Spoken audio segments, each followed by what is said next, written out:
Assalamualaikum warahmatullahi wabarakatuh. Bismillahirrahmanirrahim. Alhamdulillahirabbil alamin. Wa bihi nasta'inu ala umurid dunya waddin. Wassalatu wassalamu ala asyrafil anbiya'i wal mursalin sayyidina wa maulana Muhammadin wa ala alihi wa sahbihi ajma'in. Subhanaka la ilma lana illa ma 'allamtana innaka antal alimul hakim. Wa tub 'alaina innaka antat tawwabur rahim. Amma ba'd. Jamaah pengajian Kamis sore yang kami hormati, mari kita melanjutkan pengajian tema fikih yang pada sore ini kita akan membahas tentang mustahik zakat atau penerima zakat. Penerima zakat atau mustahik zakat di dalam Al-Quran telah dijelaskan oleh Allah, yaitu di surat At-Taubah ayat 60. A'udzubillahi minasyaitonirrajim. Bismillahirrahmanirrahim. Innamas shadaqatu lil fuqara'i wal masakin wal 'amilina 'alaiha wal mu'allafati qulubuhum wa fir riqabi wal gharimin wa fi sabilillahi wa ibnis sabil. Faridatan minallah wallahu alimun hakim. Yang artinya kurang lebih sesungguhnya zakat-zakat itu hanyalah untuk orang-orang fakir, orang-orang miskin, pengurus zakat, para mu'allaf yang dibina hatinya untuk memerdekakan budak, orang-orang yang berhutang untuk di jalan Allah, dan mereka yang mendapatkan kesengsaraan dalam perjalanan sebagai suatu ketetapan yang diwajibkan Allah. Dan Allah Maha mengetahui lagi Maha bijaksana. Ini adalah Al-Quran surat At-Taubah ayat 60 yang mana dengan sharah menjelaskan mustahik zakat atau penerima zakat. Ayat di sini menjelaskan tentang penerima zakat dengan teks atau dengan redaksi innamas shadaqat. Karena sedekah yang dimaksud dalam ayat ini adalah sedekah wajib, dalam arti ya zakat itu. Terus disyariatkannya zakat untuk membersihkan diri dari harta yang mungkin didapat dengan cara yang kurang wajar, juga untuk mendorong pemiliknya agar bersyukur kepada Allah Subhanahu wa taala. Bersyukur atas rizki yang telah ia terima. Terus yang berhak menerima zakat dalam ayat ini itu ada 8 golongan, yaitu yang pertama lil fuqara, yaitu orang-orang fakir. Orang-orang fakir itu siapa? Al-faqir huwa alladzi laisa lahu malun wala kasbun aslan aw lahu kasbun aw malun walakin la yaqa'u mauqi'a min kifayatih.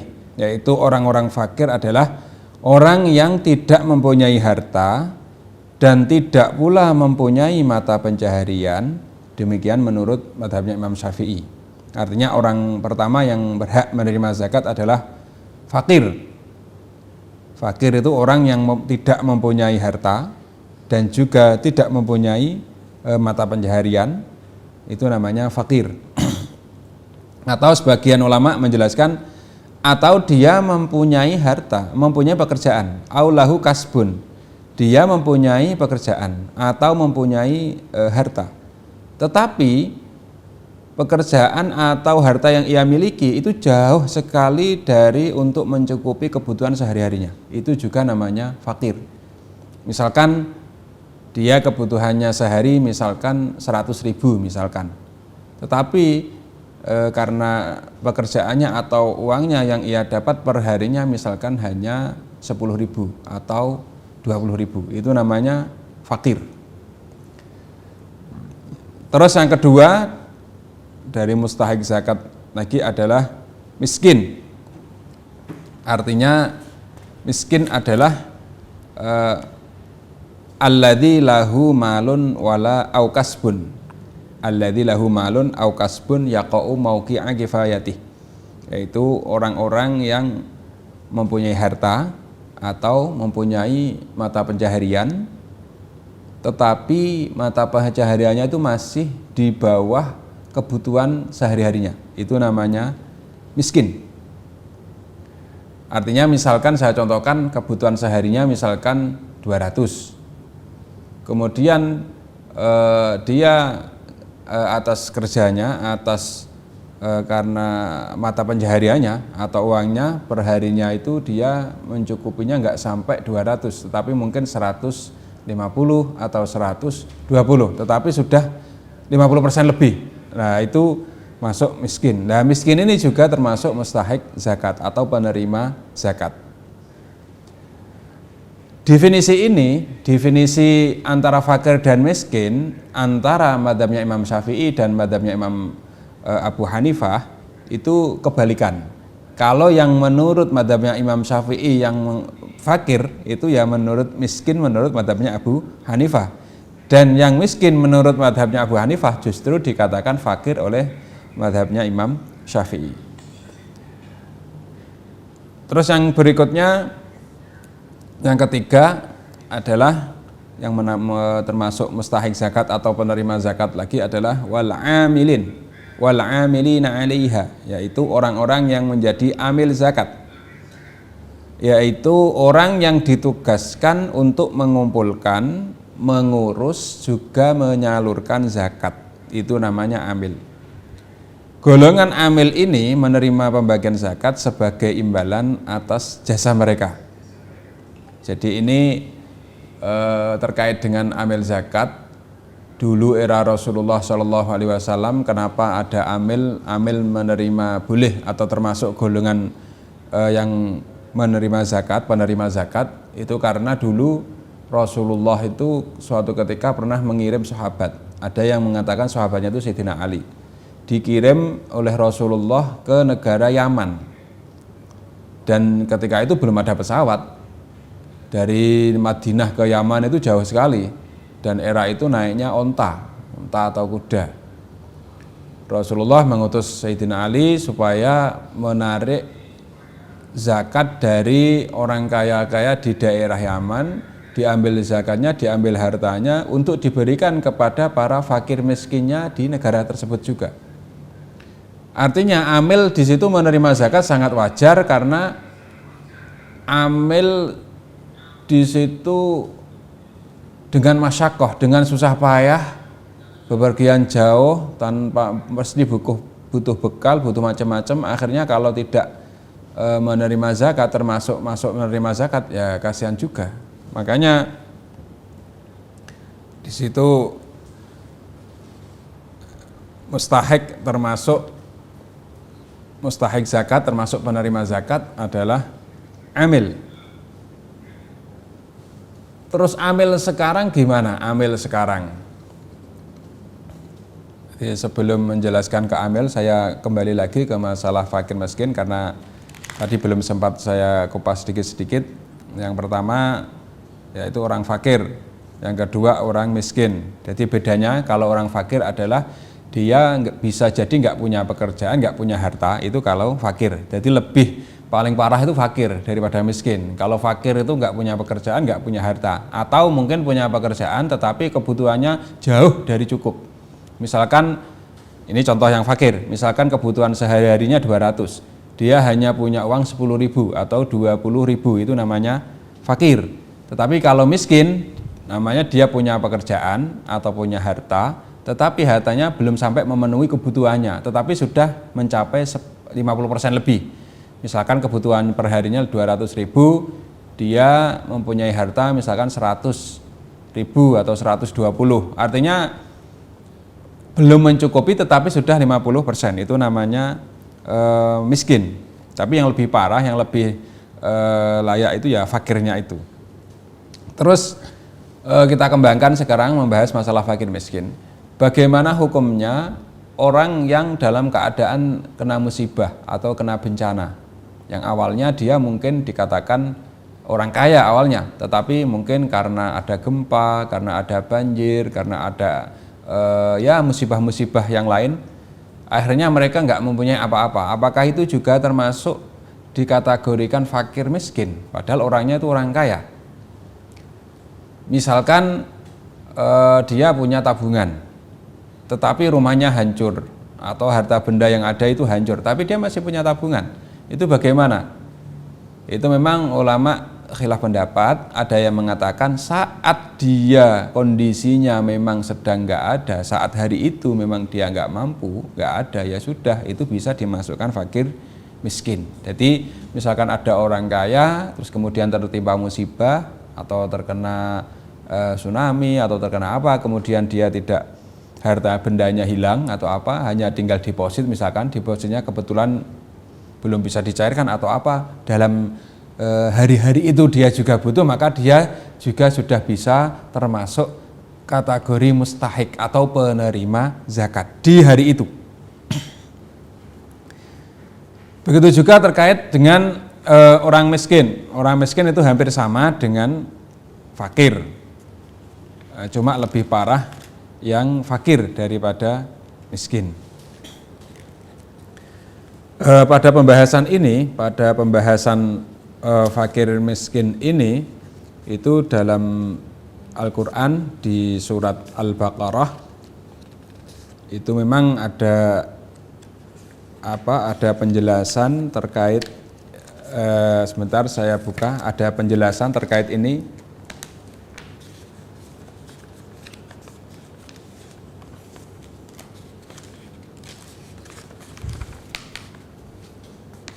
Nanti bagi yang pengen tanya jawab dipersilahkan ya. Tapi ini sementara kita isi buka Jumat dulu buat Gus Depan. Buat yang mau naik silahkan. Tapi mic-nya di off dulu.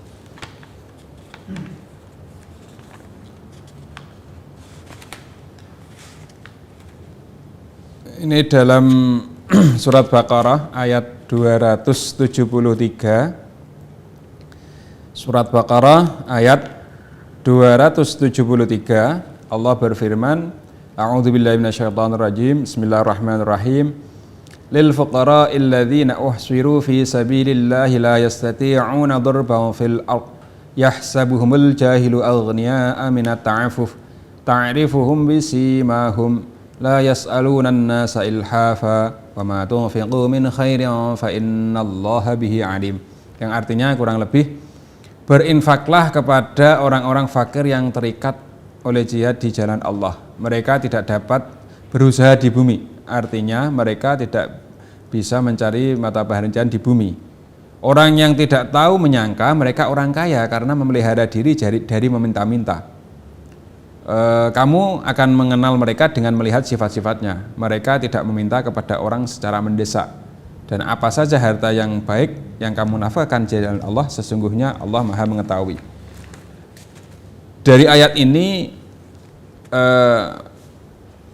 fakir miskin tersebut terakhir dapat diketahui dari tanda-tanda atau gejala-gejala dari mereka. Artinya ya kan kelihatan orang nggak punya itu. Cuma kalau kita kita juga mengupas hadisnya Rasulullah dalam hubungan ini, Rasulullah juga pernah bersabda, hadis ini diriwayatkan oleh Abu Hurairah yang berkata Imam Bukhari, laisal miskin alladzi tarudduhu al-luqmah wal luqmatani innamal miskin alladzi yata'affafu iqra'u in syi'tum la yas'aluna an-nasa ilhafa. Yang dinamakan orang miskin bukanlah orang yang mau diberi sesuap atau dua suap nasi atau dua suap makanan lah. Orang miskin yang sebenarnya adalah orang yang rumahnya atau orang yang di rumahnya senantiasa menjaga martabat dirinya. Artinya apa? Jika mereka butuh apapun, dia tidak mau meminta-minta. Artinya tidak mendesak untuk meminta-minta. Di dalam Islam memang mengemis atau meminta-minta. Di dalam Islam mengemis atau meminta-minta itu tidak dibolehkan kecuali dalam keadaan darurat. Saya ulangi lagi, orang miskin itu memang banyak sekali modelnya. Ada orang miskin yang terang-terangan miskin dan meminta-minta. Ada orang miskin yang menjaga martabatnya, menjaga harga dirinya. Terus dalam agama Islam gimana terkait orang miskin ini? Kalau melihat dari beberapa tafsir dari surat Al-Baqarah ayat 23 ayat 273 yang mana di situ juga dijelaskan dikuatkan oleh beberapa hadis. Salah satu hadis yang diriwayatkan oleh Abu Hurairah, juga hadis riwayat Ahmad, Ibnu Majah, Imam Tirmidzi. Di situ dijelaskan bahwa meminta-minta atau ngemis itu tidak dibolehkan kecuali dalam keadaan darurat. Rasulullah SAW bersabda, al-mas'alatu la tahillu illa li salasatin. Orang meminta hanya diperbolehkan pada 3 keadaan. Apa 3 keadaan itu? Lidhi faqrin mudqi', yaitu pada saat orang mengalami kemiskinan yang sangat, artinya butuh banget. Maka dengan dia ketika butuh banget maka boleh untuk meminta. Nomor 2 boleh lagi meminta-minta lagi adalah aulidhi ghurmin mufdi', atau orang yang mempunyai hutang yang sangat berat, terlilit hutang yang hutangnya tersebut sangat berat dan hutangnya digunakan untuk betul-betul kemaslahatan, bukan hutang untuk maksiat, dan dia terlilit hutang betul, maka ini dia dibolehkan untuk meminta-minta. Terus yang terakhir, lidhi damin muji', yaitu bagi orang yang memegang diat yang menyedihkan. Maksudnya diat di sini kalau di Indonesia nggak berlaku ya, kalau di negara Arab berlaku. Diat itu artinya jika orang habis membunuh atau habis melukai orang itu kan ada kena hukum denda. Melukai orang misalkan tangannya kepotong nanti dendanya sekian. Nah itu dia misalkan tidak mampu, maka dia boleh untuk minta pertolongan, minta bantuan terkait masalah itu.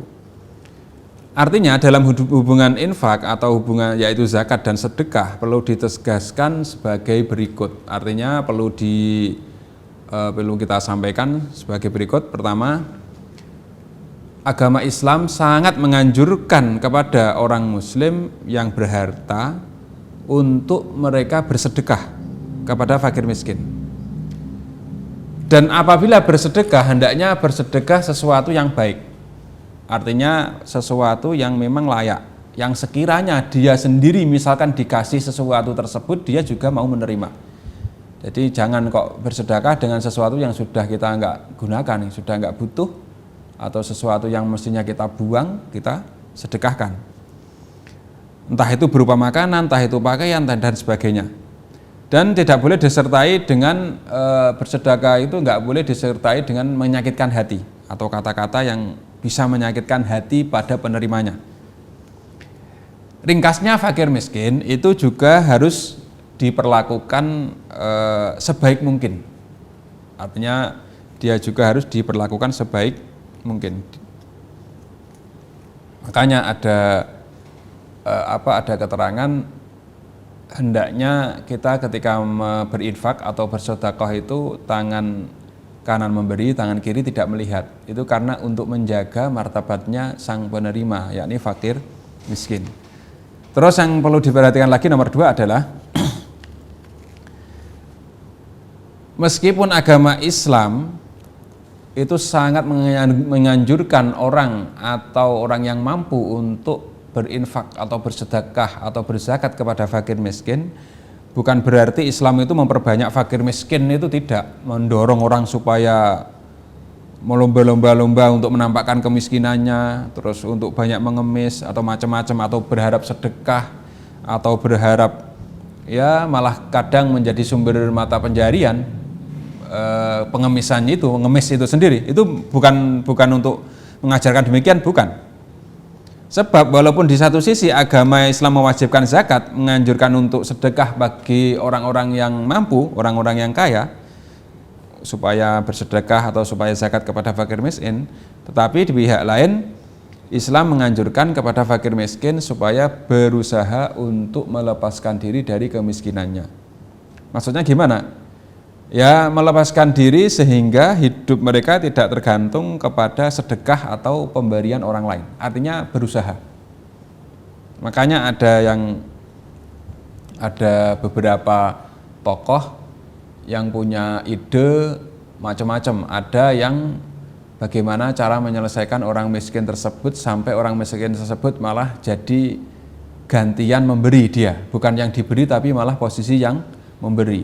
Itu ada yang lewat dengan cara zakat dikasihkan kepada 1-2 orang miskin tapi jumlahnya langsung banyak biar dia mentas dari kemiskinannya. Itu ada yang istihad begitu. Itu ya boleh-boleh saja, sah-sah saja. Itu nanti kita akan kupas di belakang insyaallah. Oke, kita lanjutkan untuk pembahasan penerima zakat yang selanjutnya. Tadi sampai ke fakir, miskin, terus kemudian yang selanjutnya adalah orang yang amil zakat sudah. Terus yang nomor berikutnya amil zakat itu adalah orang yang menjadi panitia, dalam arti mengumpulkan, ditugaskan mengumpulkan, mengurus, menyalurkan zakat, itu namanya amil zakat. Ini juga dia berhak menerima. Cuma berhak menerimanya amil zakat dalam bab ini itu amil zakat yang betul-betul dia itu memang ya ikhlas betul, bukan didasari oleh nafsu ingin mendapatkan bagian. Jadi kalau amil zakat sekarang di era sekarang kan banyak sekali amil zakat di yang enggak resmi loh ya. Beda kalau amil zakat yang resmi kayak Basnas atau Lazis atau apalah, itu yang resmi itu bagus. Kalau yang enggak resmi kayak dadaan di musola, dadaan di masjid itu kalau hemat kami, hemat saya itu belum termasuk amil yang masuk mustahik. Tidak termasuk amil yang menerima zakat. Karena mereka terdiri dari orang-orang kaya, terus kemudian mereka ya hanya dadaan lah, mungkin hanya Ramadan di puncak akhir Ramadan saja mengumpulkan kemudian dibagikan seketika sudah. Masa kalau seperti itu mau kisah kasih? Itu kalau sebagian ulama mengatakan itu tidak berhak, tidak dikatakan amil. Cuma biasanya itu masuknya ke wakil, kadang ke wakil. Itu oke kalau ke wakil atas nama wakil kita untuk mendistribusikan zakat nggak masalah, tetapi kalau atas nama amil itu nggak bisa. Terus nomor selanjutnya yang menerima zakat lagi adalah mu'allaf. Mu'allaf ini orang-orang yang hatinya perlu dibina supaya masuk Islam atau mantap dalam Islamnya. Jadi mu'allaf ini ada beberapa golongan. Mu'allaf ini ada 3 golongan ya mu'allaf ini. Mu'allaf itu artinya orang. Jadi mu'allaf di sini memang ada perbedaan pendapat dari beberapa ulama. Kalau menurut pendapatnya mazhabnya Imam Syafi'i, mu'allaf di sini ya orang yang baru masuk Islam. Artinya asalnya non muslim kemudian masuk Islam, tapi hatinya masih lemah, masih mungkin kepengaruh macam-macam. Makanya orang mu'allaf yang seperti ini termasuk mustahik atau berhak menerima zakat, supaya imannya lebih kuat. Kalau menurut mazhabnya Imam Syafi'i, mu'allaf artinya orang yang keluar orang yang non muslim kemudian masuk Islam. Intinya sudah masuk Islam itu namanya mu'allaf. Tetapi bagian mu'allaf ini kalau menurut Imam Abu Hanifah, terus termasuk mazhabnya mazhab Imam Hambal, Ahmad bin Hambal, atau dalam Syarah Al-Kabir juz 2 halaman 697 Ibnu Qudamah Al-Muqdis, beliau membagi mu'allaf itu ada 3 golongan. Yang pertama adalah orang kafir yang berpengaruh yang diharapkan masuk Islam, sebagaimana perlakuan Nabi Muhammad SAW terhadap Sofwan bin Umayyah. Yaitu ketika itu Rasulullah ketika menaklukkan kota Mekah, Rasulullah di situ memberi keamanan kepada Sofwan dengan maksud ia dapat merasakan kebaikan dari agama Islam. Jadi Rasulullah ketika Fathu Mekah, ketika kebukaannya kota Mekah, itu ada seorang namanya Sofwan bin Umayyah. Di situ oleh Rasulullah biar merasakan kebaikan Islam, Rasulullah itu memberi Sofwan seekor unta, juga memberi keamanan. Sampai-sampai Rasulullah menghentikan barang siapa yang masuk ke rumahnya Sofwan maka akan aman orang tersebut. Intinya memberi keamanan, memberi onta kepada Sofwan. Padahal posisinya Sofwan ketika itu masih kafir, masih non muslim. Tetapi alhamdulillah dengan kebaikan Islam, akhirnya Sofwan tertarik. Karena dia sempat berkata, ya Allah, sesungguhnya Nabi Muhammad itu banyak memberiku ketika aku memandang sangat membenci dia. Artinya di mana saat Sofwan sedang membenci Nabi Muhammad, justru Nabi memberi onta kepada Sofwan. Dan karena itu Sofwan akhirnya mempunyai pandangan bahwa ya ternyata orang yang selama ini ku benci ternyata dia sangat baik. Akhirnya berubah 180 derajat, akhirnya Sofwan menjadikan Nabi Muhammad orang yang paling dicintai. Demikianlah akhirnya Sofwan memeluk agama Islam. Nah, dengan adanya cerita ini atau hadis ini, Ibnu Qudamah menjelaskan mu'allaf itu bisa 3, artinya non-muslim. Kalau menurut madhabnya Abu Hanifah dan madhabnya Imam Ahmad bin Hambal, itu boleh untuk menerima zakat.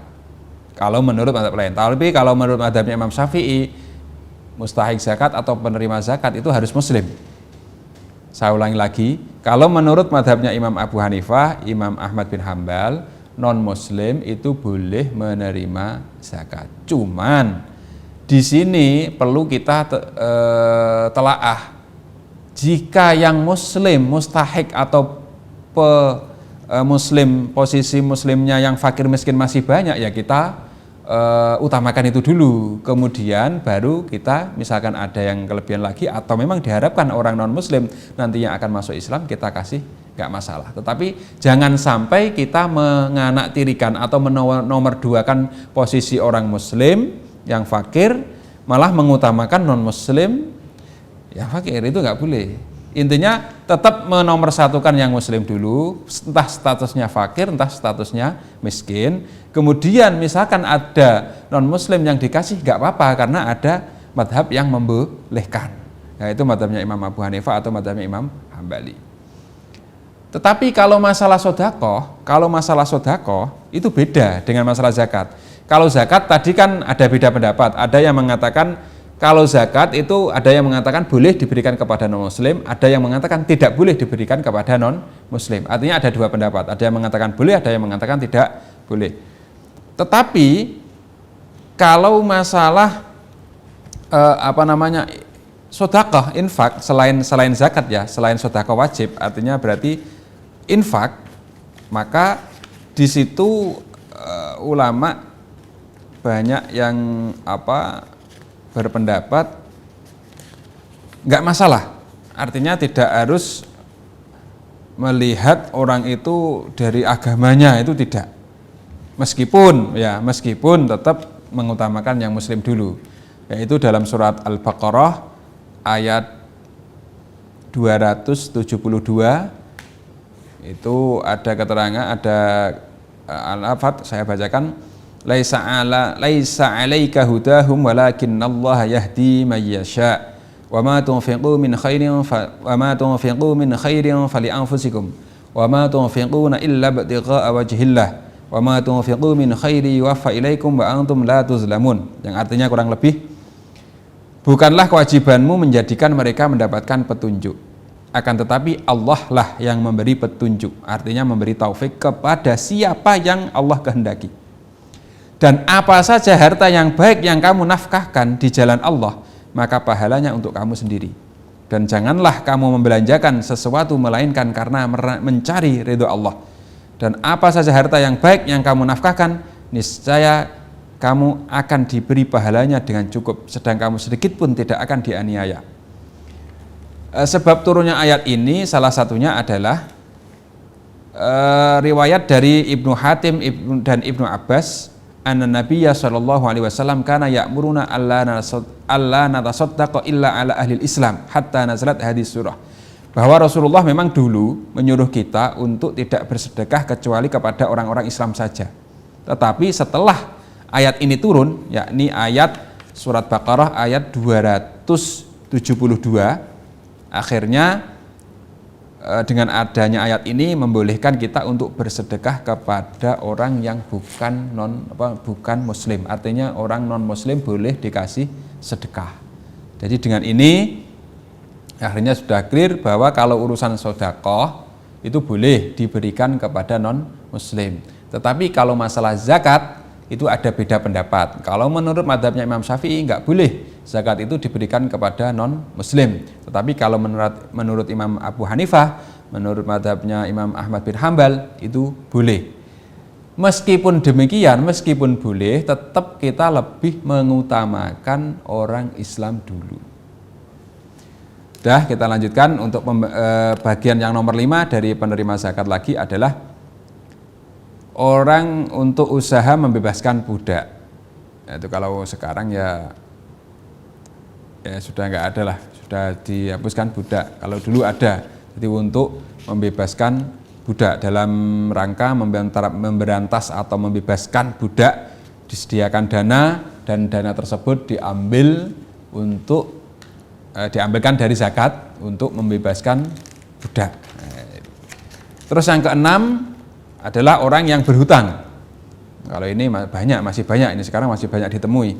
Orang yang berhutang ini terdiri dari beberapa tingkatan. Ada kalanya hutang tersebut orang berhutang karena untuk kepentingannya sendiri, artinya untuk kepentingan dirinya sendiri, yang kepentingannya tersebut digunakan bukan untuk maksiat. Memang betul-betul kepentingan dianya sendiri.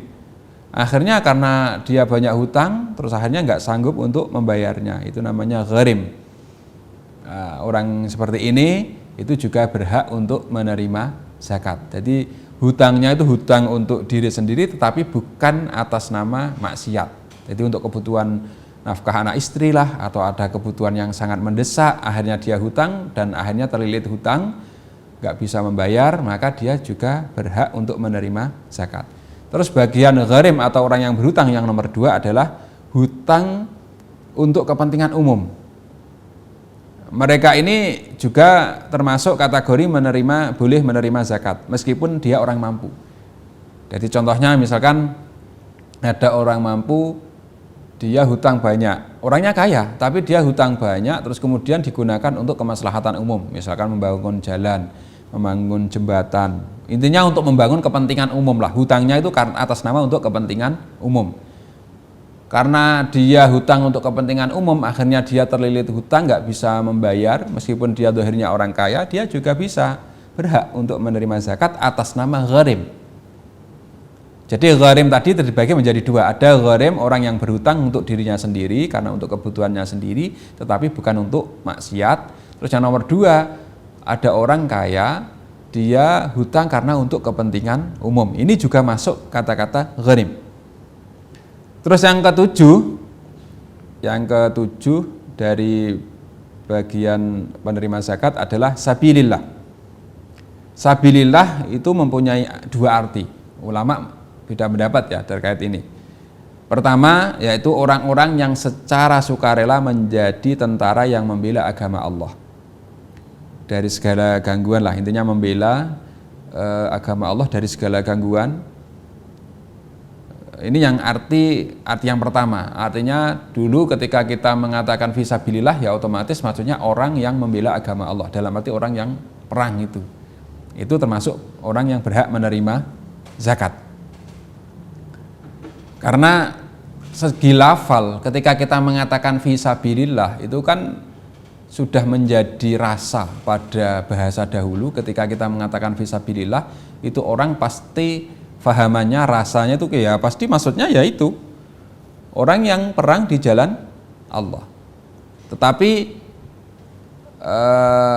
untuk era sekarang itu apakah ada fisabilillah? Nah, ini ada 2 yang mengatakan termasuk arti kedua, yakni arti yang umum, yaitu segala perbuatan yang bersifat yang ditujukan untuk mendapatkan keridhaan Allah, seperti jembatan, membangun jembatan, rumah sakit, sekolah, masjid, dan lain-lain. Makanya para ulama 4 madhab itu sepakat bahwa fisabilillah itu artinya ya dengan arti yang pertama, yaitu orang-orang yang memang benar-benar sukarela menjadi tentara membela agama Allah. Itu termasuk fisabilillah, maksudnya yaitu. Jadi ulama madhab 4 sepakat begitu. Cuma ada ulama yang lain selain madhab 4 ya, selain madhab 4, termasuk yang terkenal itu namanya Imam Qofal. Imam Qofal itu termasuk yang mempunyai penafsiran, mempunyai arti maksud dari fisabilillah itu lebih umum, yaitu fisabilillah itu diartikan dalam arti wujuhul khair atau fisabilil khair. Jadi itu jalan dari yang jalan yang memang jalan kebaikan. Maksudnya khair itu di kebaikan. Itu saya cuplik dari kitab Tafsir An-Nawawi juz 1 Shahifah 344. Di situ dijelaskan, saya baca, wa naqala al-qaffal an ba'dil fuqaha annahum ajazu surfas shadaqat ila jami'i wujuhil khair. Dan dinukil dari Imam Qaffal dari sebagian ahli fikih, sesungguhnya sebagian ahli fikih membolehkan mentasarufkan zakat ke jami'i wujuhil khair, yaitu ke seluruh arah kebaikan. Kalau di sini dicontohkan min takfinil mauta, misalkan untuk masalah ngafani mayit, kain kafan, untuk membeli kain kafan, untuk membangun jembatan, untuk membangun masjid, untuk membangun madrasah, sekolahan. Karena li'anna qaulahu ta'ala fi sabilillah amun fil kul. Karena konteks dari fi sabilillah dalam ayat ini adalah umum. Ini menurut Imam Qaffal. Dan beliau mengikuti dasar usul fiqh al-ibrah bi umumil lafzi la bi khususis sabab. Artinya yang menjadi pegangan ialah umumnya lafal, umumnya pengertian lafal. Karena fi sabilillah maknanya umum, bukan tidak pada kekhususan sebab. Arti nas yang diucapkan itu kan bukan mengambil yang khusus, tetapi dia mengambil yang umum. Jadi memang kalau pengen zakat itu diberikan kepada misalkan untuk pembangunan masjid atau madrasah atau apa, ya mau nggak mau kita harus mengikuti pendapatnya Imam Qaffal, yang mana Imam Qaffal berpendapat bahwa fi sabilillah itu artinya fi wujuhil khair ila jami' wujuhil khair, yaitu jalan-jalan kebaikan. Fisabilillah maksudnya adalah jalan kebaikan. Karena ada yang berpendapat seperti ini, maka akhirnya banyak sekali zakat dikumpulkan terus kemudian untuk membangun masjid, terus kemudian untuk membangun sekolah atau madrasah atau membangun jembatan dan lain-lain. Itu karena ada sebagian yang berpendapat bahwa fisabilillah itu memasukkan di jalan yang baik. Fisabilillah ai fi wujuhil khair, artinya di jalan yang baik.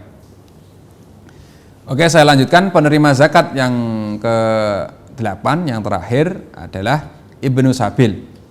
Ibnu Sabil adalah seorang musafir, seorang yang bepergian yang memerlukan pertolongan meskipun dia kondisinya memang kaya, di negerinya kaya, tetapi kondisinya dia sedang musafir atau sedang bepergian.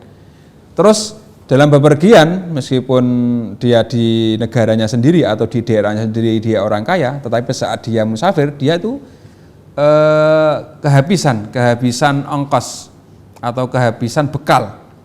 Maka orang seperti ini atau Ibnu Sabil, istilahnya musafir seperti ini yang memerlukan pertolongan, boleh untuk menerima zakat. Artinya termasuk mustahik atau yang berhak menerima zakat.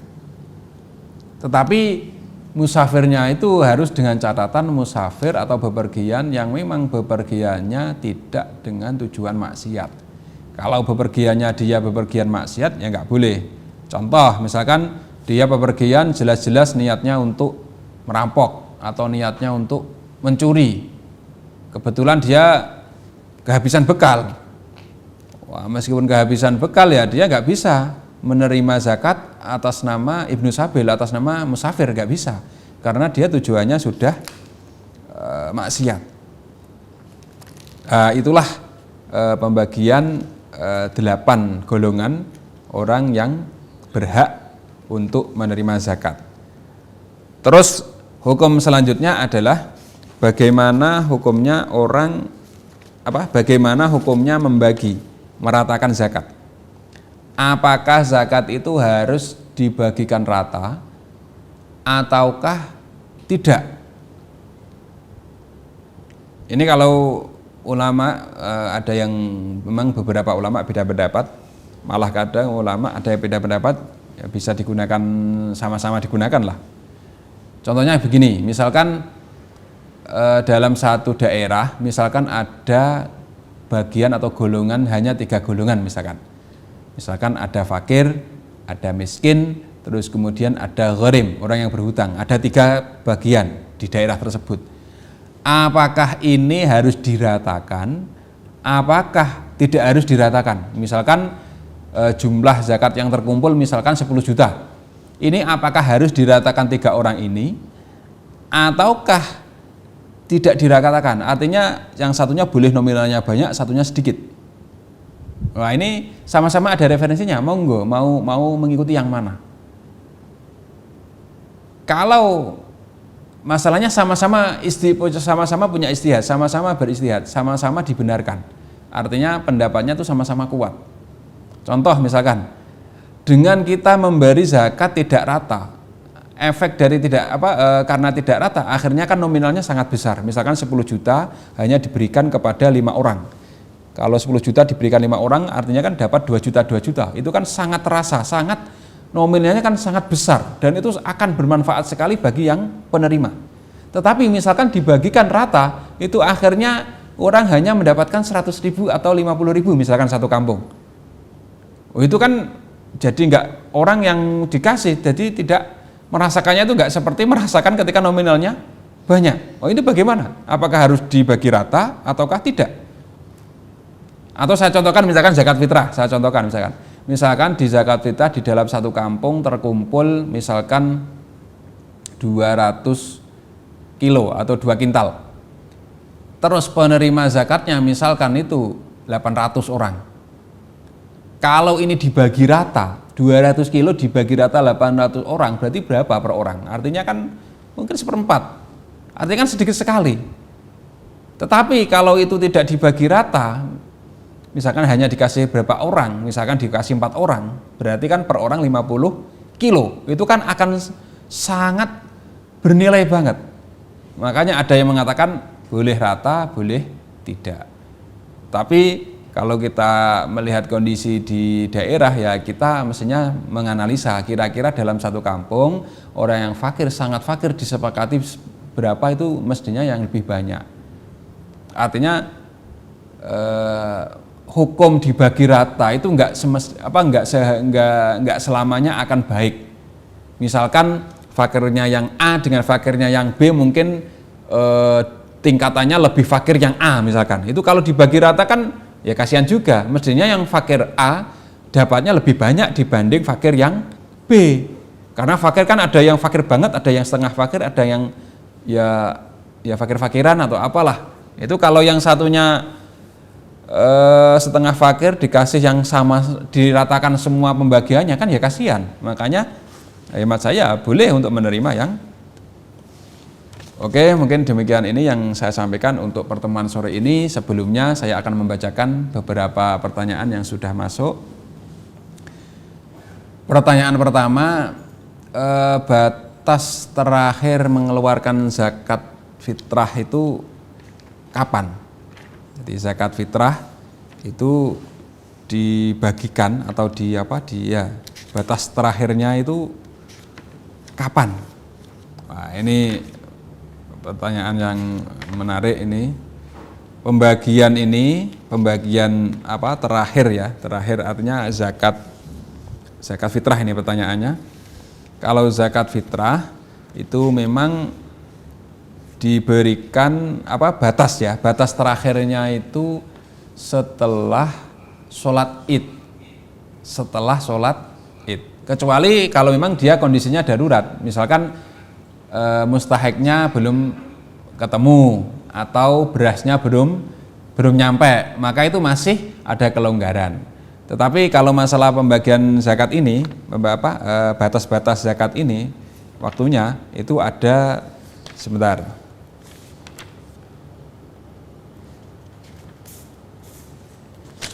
Ini saya bukakan aja biar pas.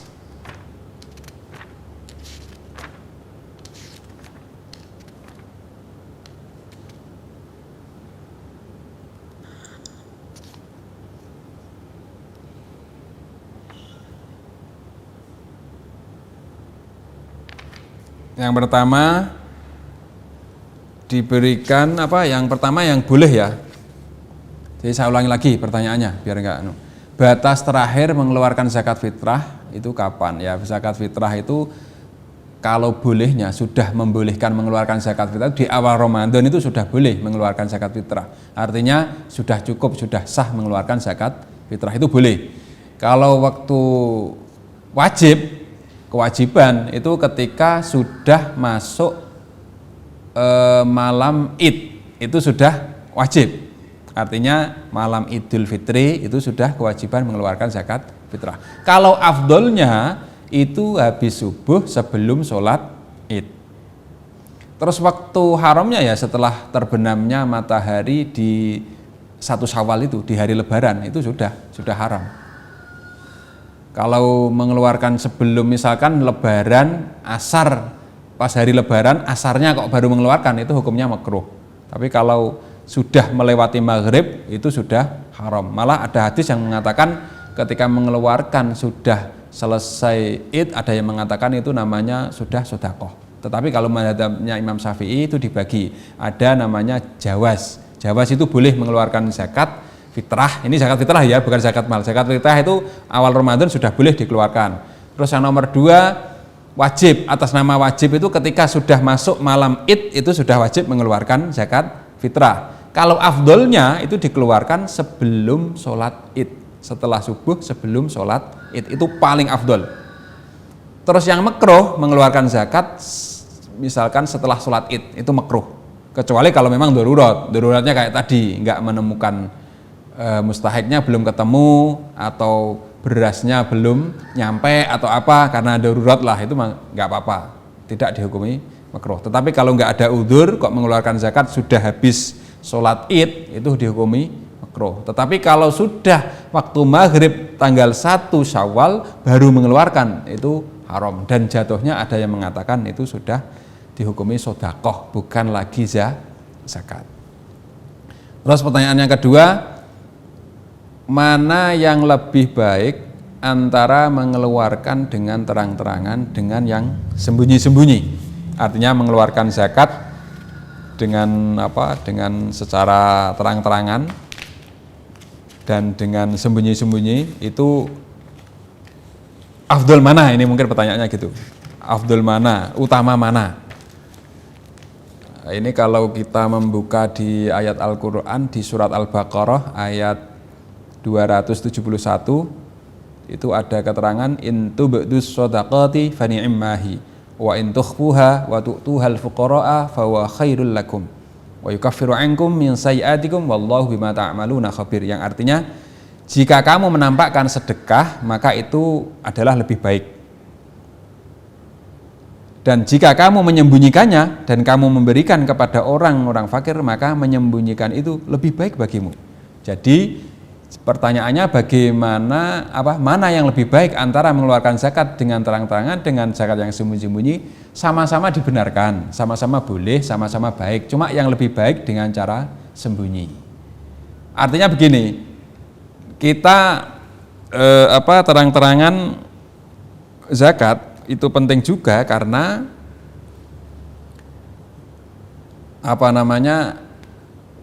dengan kita terang-terangan minimal untuk menutup orang biar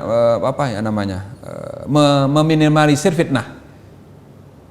Kan misalkan ada orang yang kewajiban membayar zakat, dia misalkan membayar zakatnya tidak ditampakkan, tidak dengan secara terang-terangan, nanti orang akan punya pikiran wah itu nggak mengeluarkan zakat, kan akan menjadi fitnah. Dengan dia terang-terangan minimal sudah memperlihatkan orang bahwa dia sudah mengeluarkan zakat. Atau yang nomor 2, dengan dia mengeluarkan zakat terang-terangan itu menjadi contoh, menjadi percontohan kepada yang lain supaya juga melakukan seperti dia. Makanya terang-terangan pun juga baik, cuma yang terang-terangan dengan catatan tidak boleh disertai dengan riya. Riya itu pamer. Kalau ada unsur pamernya tetap jatuhnya zakat oke sah, tetapi pahalanya ini nanti wallahu a'lam, Allah yang maha tahu. Jadi ini juga saya kembangkan pertanyaannya ini, bagaimana hukumnya sedikit-sedikit selfie, habis beramal selfie, habis alhamdulillah, habis memberikan zakat, mentasarufkan zakat, atau habis biasanya kan sekarang sudah ngetren di expose di medsos macam-macam.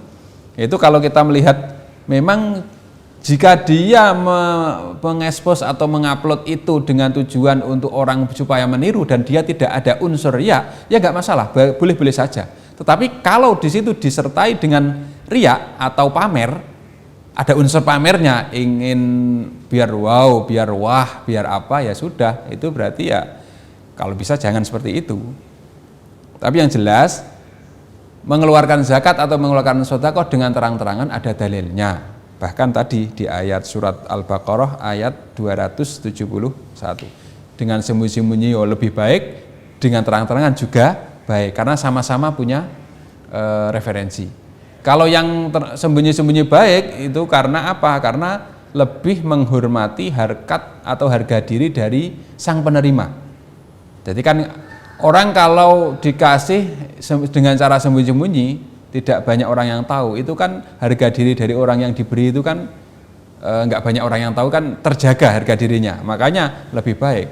Apalagi dari hadis lain juga ada keterangan ada 7 orang yang mana 7 orang tersebut nanti akan dinaungi di hari di mana tidak ada orang yang bisa bernaung kecuali orang tersebut. Salah satunya orang terakhir adalah orang yang bersedekah, yang mengeluarkan sedekah, yang tangan kanan mengeluarkan seakan-akan tangan kiri tidak mengetahui.